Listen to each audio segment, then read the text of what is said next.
Hello parents. Do you want your child to excel in academics and in life? And also would you like your child to be happy and successful in life? Hi, I am Dr. Naveen, Raina, psychiatrist and life coach. In the last 30 years, I have helped hundreds of children and adults to live better lives. Today I am going to share with you some of my thoughts related to how you can help your children to excel in academics and in life, with a special emphasis on yoga, today being International Yoga Day. Firstly, I'd like to thank all of you for sparing your valuable time to be here today, and I wish all of you a very happy International Yoga Day. So, coming to think of it, what are the biggest challenges facing our children today? The World Health Organization, according to a survey, reports that by 2030, there will be an epidemic of depression. As for the present day stresses, we know stresses are increasing more and more each day. And what is the real reason for that? Basically, stress in psychology is basically defined as any change in our environment. Any change by human beings is perceived as stress. And we are aware that presently things are changing faster than ever. There is a study which says that the amount the world changed from 1900 to 2000 AD, similar amount of changes happened just between 2000 and 2016 AD. In 16 years, changes equivalent to 100 years happened. And the graph is getting steeper and steeper, and things are changing faster and faster. See, we know we are living in an era of information explosion. About 5-7 years back, when I looked up, I saw that all information was getting obsolete every 2.5 years. And of late, it was amazing to see that the information in the current times is doubling every 12 hours. The second stress that we are all facing, our children are facing, is due to social media. The social media addiction is becoming a big problem because it works exactly on the addiction pathways, what we call the dopaminergic pathways. It works by giving us a pleasurable stimuli, similar to any other addiction that we can think of. The third stress that we have is forthcoming, which we are seeing, is coming because of artificial intelligence and due to robotics.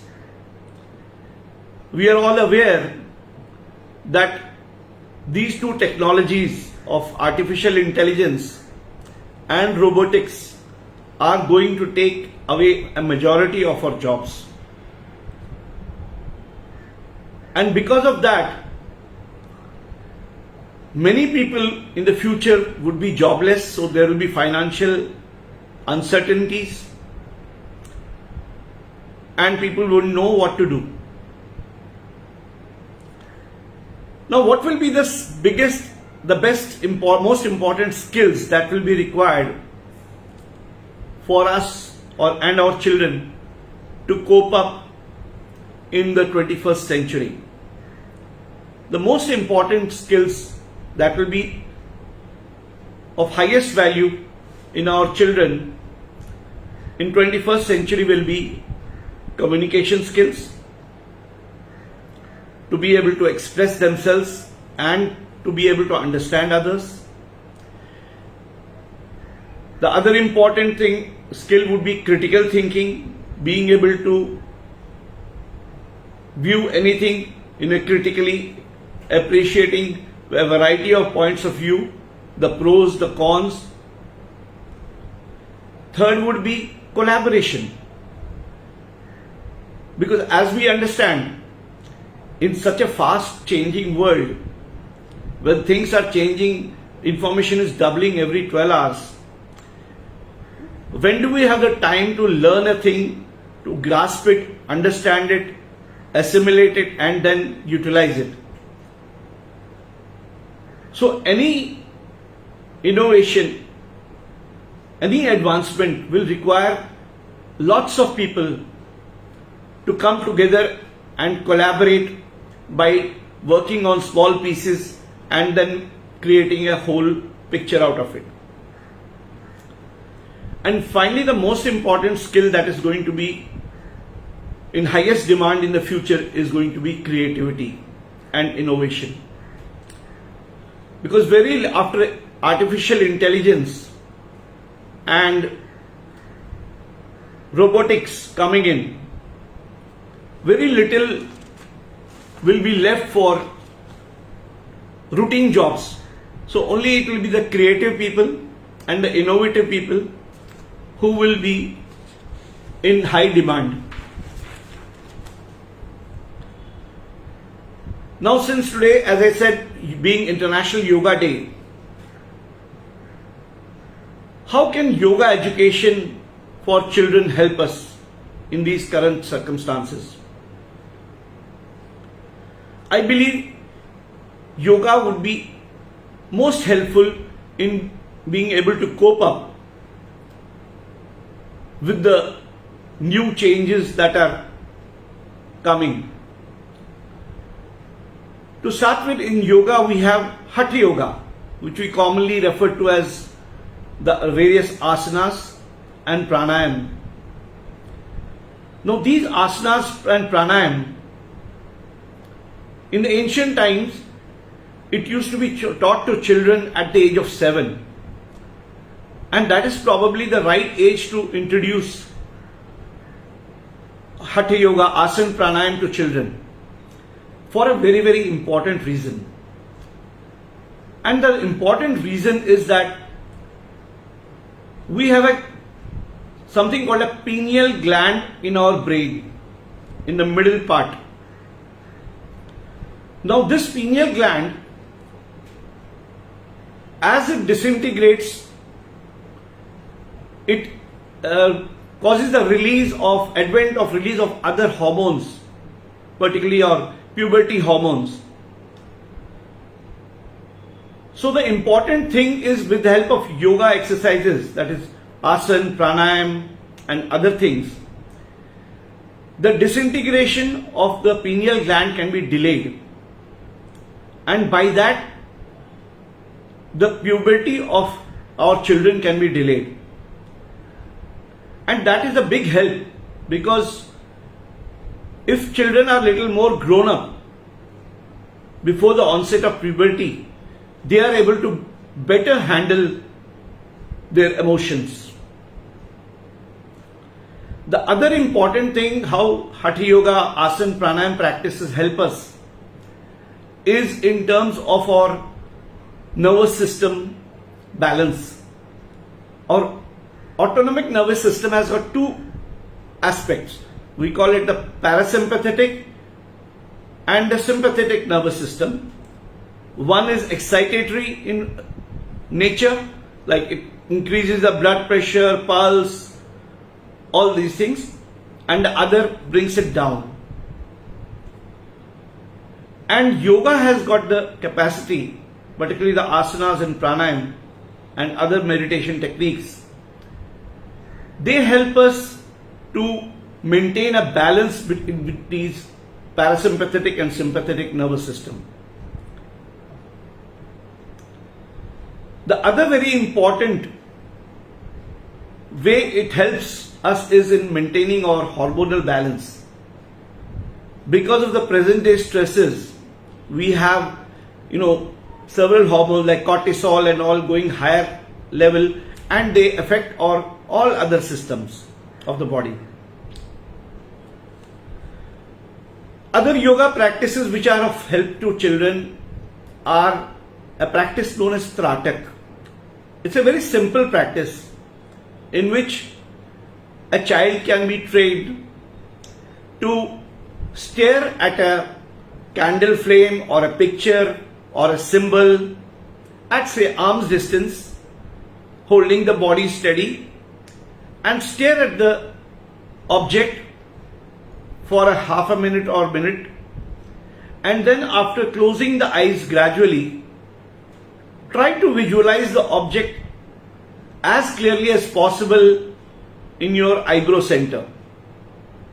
This practice, if done regularly by children for 5 to 10 minutes, it can enhance their concentration and memory in a very, very significant way. The other practice related to memory is to, at the end of your day, ask the children to recollect their whole day's events and try to visualize them like as if seeing a movie. This is also a very, very important practice which can help them to enhance their memory skills. And finally, I like to tell about a very, very important practice called Yoga Nidra. It is a type of meditation. In fact, it is a gift of Swami Satyanand Saraswati, who is my guru, the founder of Bihar School of Yoga, Munger. I believe it is a gift by him to the humanity at large. Yoga Nidra is a very, very simple and easy to do practice, but yet very, very powerful. In this practice of Yoga Nidra, which is also called as psychic sleep, the person rotates his awareness on different parts of the body, visualizing various things, and achieves a state of being neither awake nor asleep. Now, this state of neither being awake nor asleep, which is also in psychology called a hypnagogic state, it's a state of very, very deep relaxation. In terms of our electroencephalogram, it's a state of alpha waves of the brain, which is very, very deeply relaxing. When we sleep normally, very often along with the sleep, we are thinking about our day-to-day problems in our sleep also. And so what happens is we are not really able to relax. Otherwise, sleep is meant for, the main aim of sleep is to heal our mind as well as our body. But because our sleep is not deep enough, this doesn't happen adequately. However, in Yoga Nidra, in this state of deep relaxation, where we are neither awake nor asleep, the body achieves a very deep state of relaxation and helps healing our mind as well as our body. Actually, our body and mind have got deep inherent healing powers, but they can be exercised by the body and the mind only if we are in a deep state of relaxation.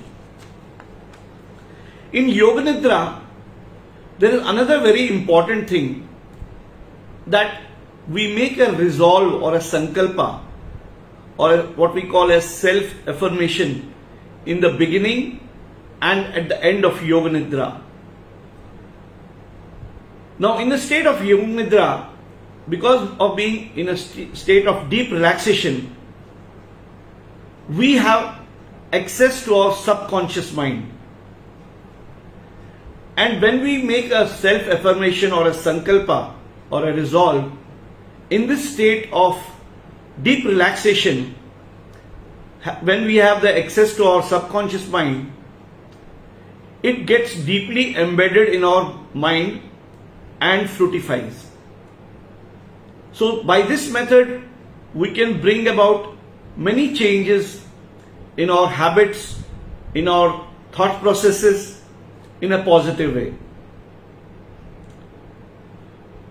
Another important thing which can be used to great effect through Yoga Nidra is what we do in Yoga Nidra is creative visualization. In creative visualization, we can visualize something that we want to see happen in the future as if it is happening right now, along with all its feelings and emotions. And imagine that it's already happening and move on up to as if it's already happened, and even go to the extent of expressing gratitude. Now, what happens in this is that our mind cannot recognize the difference between a reality in the past or a very vivid imagination. And so our mind tends to believe such creative visualization done during the practice of Yoga Nidra as a reality. And that has a big impact on our current reality and as well as our future. So this is a very powerful method by which Yoga Nidra can be used to enhance our self-perception, our self-talk, our self-belief. And as we know, it is our self-beliefs only that we bring about and that happen in our reality. In addition to Yoga Nidra, the benefits that it accrues to us are huge. Starting from developing our self-awareness. Yoga Nidra is a very, very potent way of enhancing our self-awareness. And we know self-awareness is the key to enhancing our emotional intelligence and to improve our communication skills, where we need to be able to understand ourselves as well as the person we are trying to communicate with. The other benefits of Yoga Nidra are in terms of it enhances our concentration, it can improve our memory in a very big way. The other very, very big benefit of Yoga Nidra is it enhances our creativity, our mindset, our attitude, our mental power, mental capabilities. All these are enhanced in the deep state of relaxation of Yoga Nidra.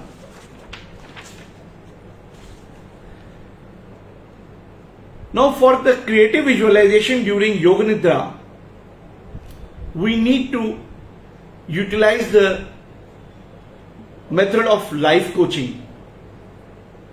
What is life coaching? Life coaching is a way of utilizing powerful, evocative questions to understand ourselves better. In coaching children, we use 3 important questions. The first question is to help them understand who they are. Who they are in terms of their strengths, their weaknesses, their ambitions, their needs, even their purpose of life. How do we do this? We help them understand their strengths by asking simple questions like, what are they good at? What are they better than?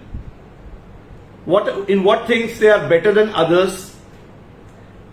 What are the things others appreciate about them? What are the things they can do much more easily than others? These are, and also like, what do you enjoy most? These are some questions which help us to find out what are our strengths. And vice versa, we can also find our weaknesses. Why is it important to understand our strengths? It's very, very important to understand our strengths and to maximize their application to achieve our goals. It is easier to utilize our strengths than to work on our weaknesses, and we find it much more enjoyable and easy also. Similarly, we need to understand ourselves in terms of our ambitions in life. What are our wants? What do we desire? What are our aspirations? And also finally, what are our needs? Needs are things that are essential, and those things that we cannot do without. In addition to this, with the help of coaching questions, we can help people find out what are the highest values, the topmost values. Topmost values are those things which are most important and meaningful for them. If we can find out what is the most important and meaningful thing for us, it will be very much easier for us to go for them. It will not need an external motivator. We will be inherently inspired and motivated to achieve our highest values. How do we utilize this strengths, understanding of our strengths, to find the purpose of our life? There is a very simple formula by an international coach, Jack Canfield, in which he says, first we try to find out our strengths. Second, we ask ourselves, if I had a magic wand in my hand and I could change any one thing in this world to make it a perfect world, what would I do? We don't think in terms of whether it is possible, how it will happen.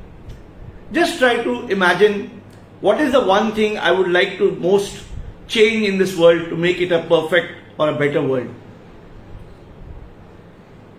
And finally, the third question we apply in this is, having understood and known my strengths, and having understood what I would like to change in this world to make it a perfect world, how would I like to express my strengths to make that happen? By the answer to this third question, we can get a very good understanding of what our purpose in life should be. As I said, the first question is to understand ourselves. We also need to understand ourselves in terms of what career and profession we could go for. There's a method in Japanese which they call their ikigai. What is ikigai? Ikigai is, the convergence of 4 questions. We ask ourselves 4 questions. What do I love to do most, or rather what is my passion? Second is, what am I best at or good at? That is my strength. Third is, what does the world need with reference to my passion and my strengths? And finally, is the world ready to pay for that? So if we can find a convergence of these 4 questions, we can get a very good clue to what is the career or profession we should go for, where we will excel.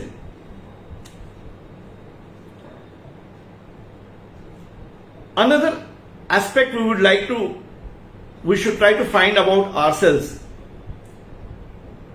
is in terms of an exercise called experiences, growth and contribution. Now, it's a very simple and very powerful exercise in which you just fold a paper into 3 equal parts, 3 columns.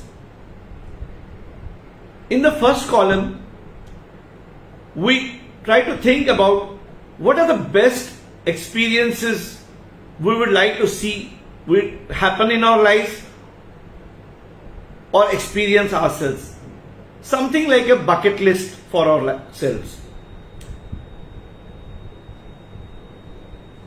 These most sought after experiences could be physical, mental, social, financial, fun and entertainment, anything. In the various aspects of our life, what are the best things we would like to experience? We write these and list these in the first column. In the second column of growth, we try to go into each of these experiences. How do we need to grow as a person to make these experiences a reality? We can list out these points for each of these experiences.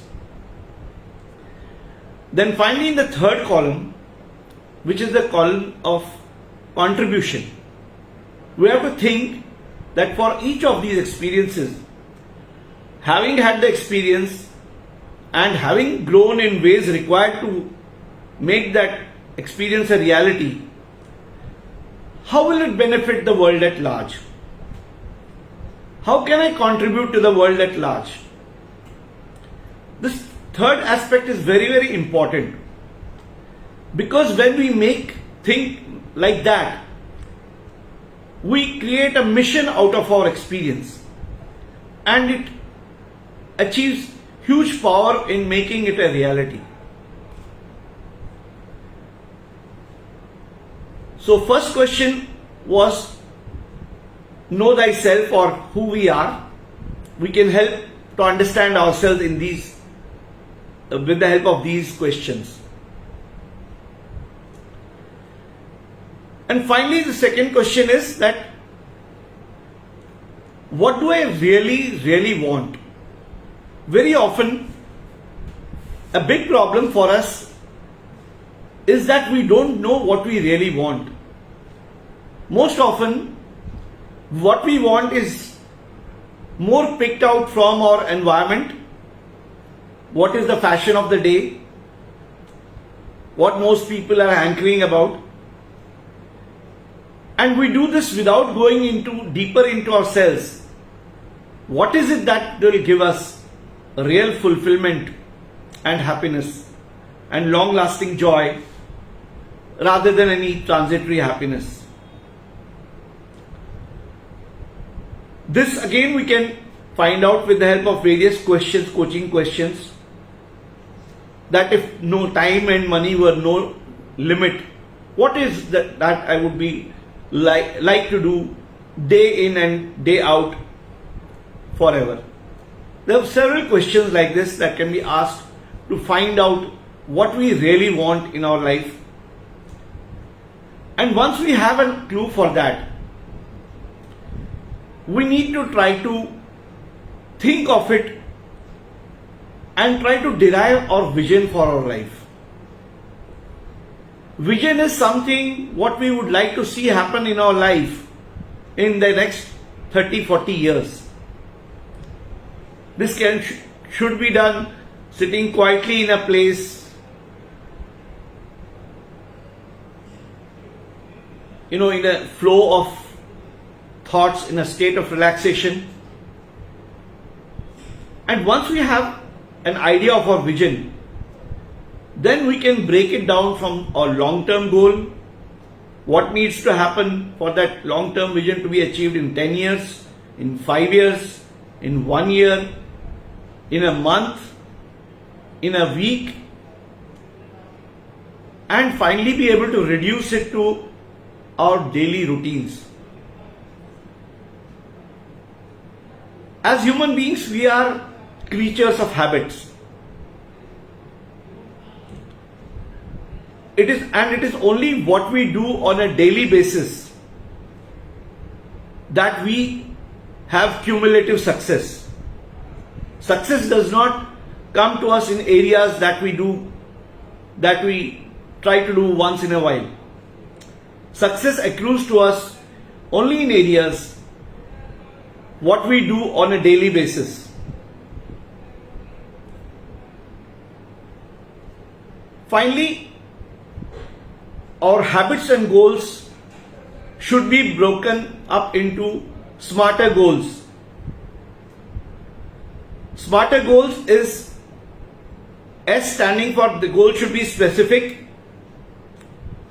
The goal should be measurable, because only what we can measure, we can progress in that. It should be achievable, and it should be time bound. It should be exciting, and it should be somewhat risky. It should be a little outside our comfort zone.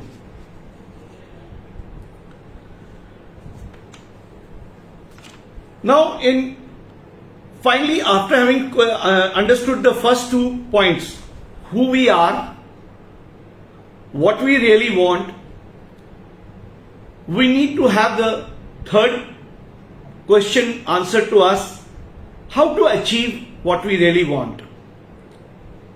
There are so many strategies of success we can use, like having an accountability partner who holds us accountable for the actions we intend to take.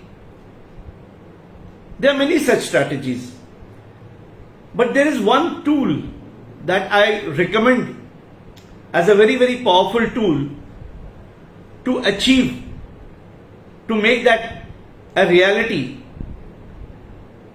is the practice of Yoga Nidra, as I said. Once we have formulated our vision, our long-term goal, our short-term goal, our daily routines, we can incorporate that and visualize that happening during the practice of Yoga Nidra, when we are in a deep state of relaxation and when we have access to our subconscious mind. By visualizing our future intentions as if already happening, with all our emotions and feelings, it reprograms our subconscious and ensures a totally new belief system for us, in tune with the realities that we want to see happen.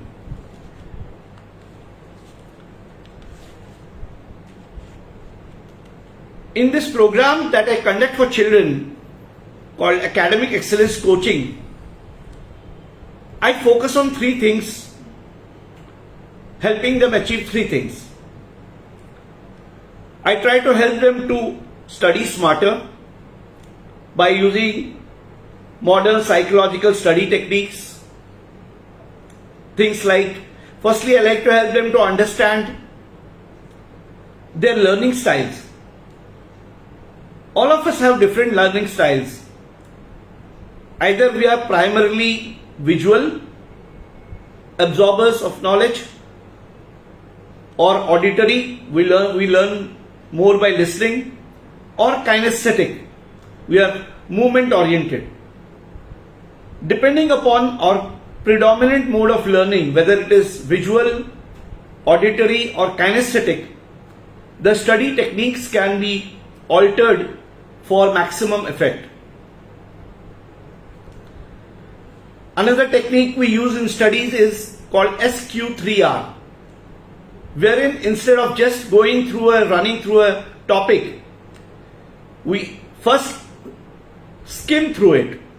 S stands for skim, and the aim of skimming through the topic in a minute or two is to create questions in our mind, questions which we feel we may possibly get the answers to after reading it. It's very important to first create a questioning, curious mind related to a topic, and then we read it with a questioning mind. And in the first reading, preferably, we just try to underline the keywords. In the second reading, we focus on more the understanding of the things. And the third reading, we can look at the keywords and try to recollect the rest of the matter and fill in gaps, things which we have not been able to recollect. The second aspect we help in academic excellence coaching is to help people think better.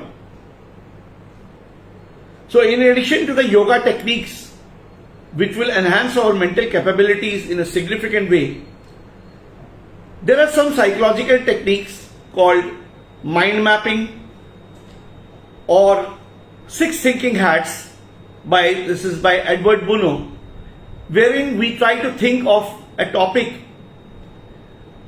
in 6 different ways.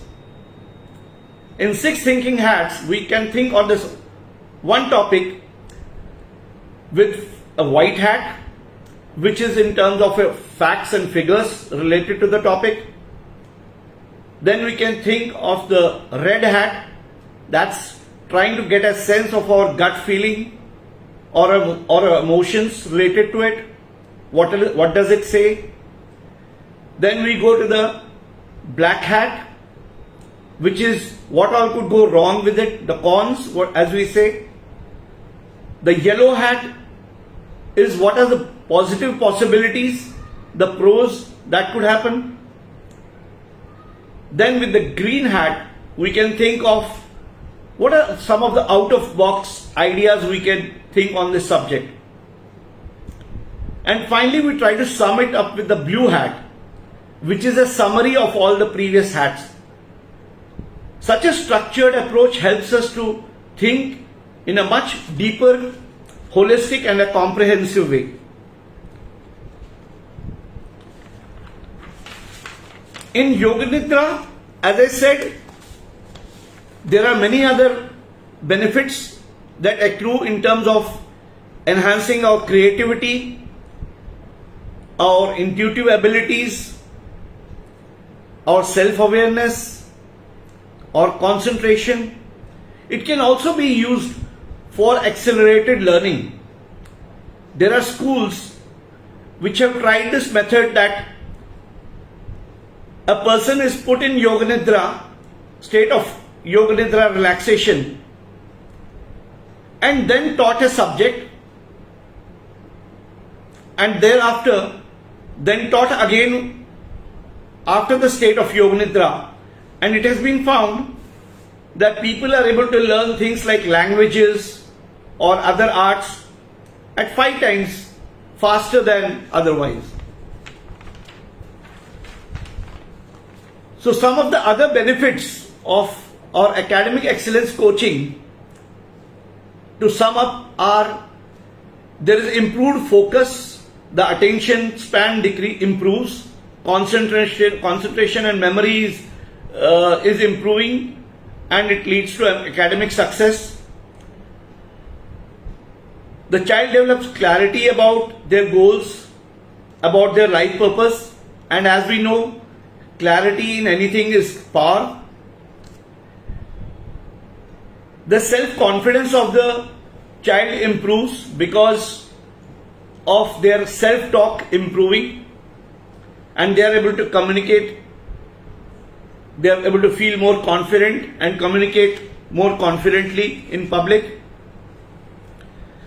Because of the self-awareness that is improved, they are able to manage the time better,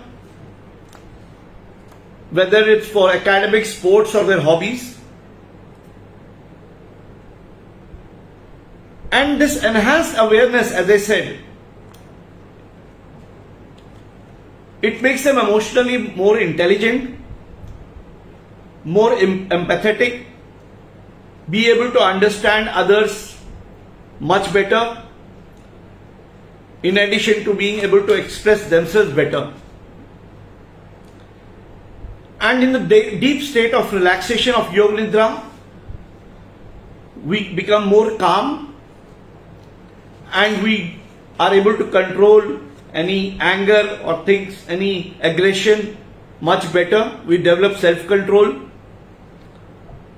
So in a nutshell, we are able to improve ourselves physically, mentally, emotionally and spiritually. So I hope this introduction would have given you some good ideas how you can help children to excel in academics as well as in their life by applying the questions of life coaching methodology and then integrating the answers into a regular Yoga Nidra practice. It's a 15-20 minute practice. There's an app of Bihar School of Yoga, Bihar Yoga Yog Bharti, and in the app you can find different practices of Yoga Nidra, shorter version, intermediate and the advanced version. And I hope that you have benefited from this. Thank you very much for your patient listening. Thank you, everybody.